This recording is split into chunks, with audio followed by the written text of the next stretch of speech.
पूरी तरह से सरकारें ये दिवालिया हो चुकी हैं राजनीतिक तौर पे। इनके पास कोई कार्यक्रम नहीं है, लोगों को बताने के लिए, देने कार्यक्रम के नहीं है लिए, मतलब? इकोनॉमी को बूस्ट करने के ओके। लिए इनके पास कुछ भी नहीं है। ये जानते हैं कि ये कुछ नहीं कर सकते इकोनॉमी में, इसलिए क्या कर रहे हैं कि लोगों को ये ऑफर दे रहे हैं। चुनाव में एक कहता है कि मैं साइकिल दूंगा, दूसरा कहता है मैं लैपटॉप दूंगा, और इस तरह से अब हो ये रहा है कि जो रूलिंग क्लास के जो ज़्यादा इंटेलिजेंट हिस्से हैं, समझदार हिस्से, उनके अंदर एक डर खौफ पैदा हो गया है कि भाई ये तो आपस में कंपटीशन में जो है ये सारी इकोनॉमी को तबाह कर देंगे। तो एक तरफ तो वो जो इंटेलिजेंट हिस्से हैं वो ये सोच रहे हैं, पूरी रूलिंग क्लास ही उधर झुक रही है, वो कह रही है कि इस डेमोक्रेसी को ही ख़त्म करो।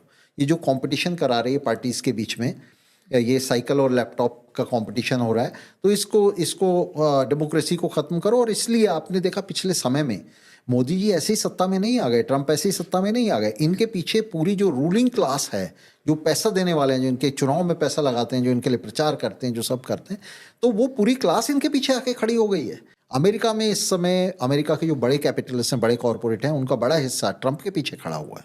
बाइडेन से सपोर्ट हटा लिया उन्होंने, यहाँ कांग्रेस से सपोर्ट हटा के मोदी जी के पीछे सपोर्ट लगा दी है, क्योंकि मोदी जी उस तरह का फासिस्ट रजीम जो है उसकी तरफ कम से कम बढ़ सकते हैं।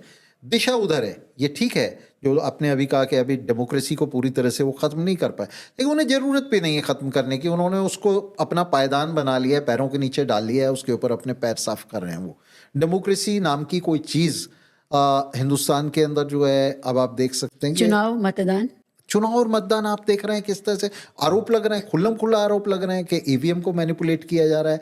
आप चुनाव के दौरान में देख रहे हैं, मैं देख रहा था कि जिस दिन अभी चुनाव का दिन था दिल्ली में, तो फ्रंट पेज का एडवर्टाइजमेंट छपा है बीजेपी का, तो बिल्कुल खुल के धज्जियां उड़ रही हैं और कुछ नहीं हो रहा है।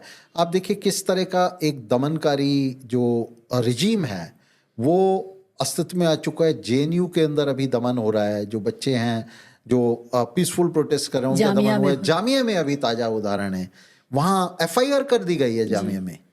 तो और मैं एफआईआर पढ़ के हैरान हूँ कि उसके अंदर क्या कह रहे हैं कि आप जो है पोस्टर लगा रहे हैं, आप नारे लिख रहे हैं, ये आरोप हैं जिसके लिए एफआईआर कर दी गई कि आप डिफेसमेंट कर रहे हैं।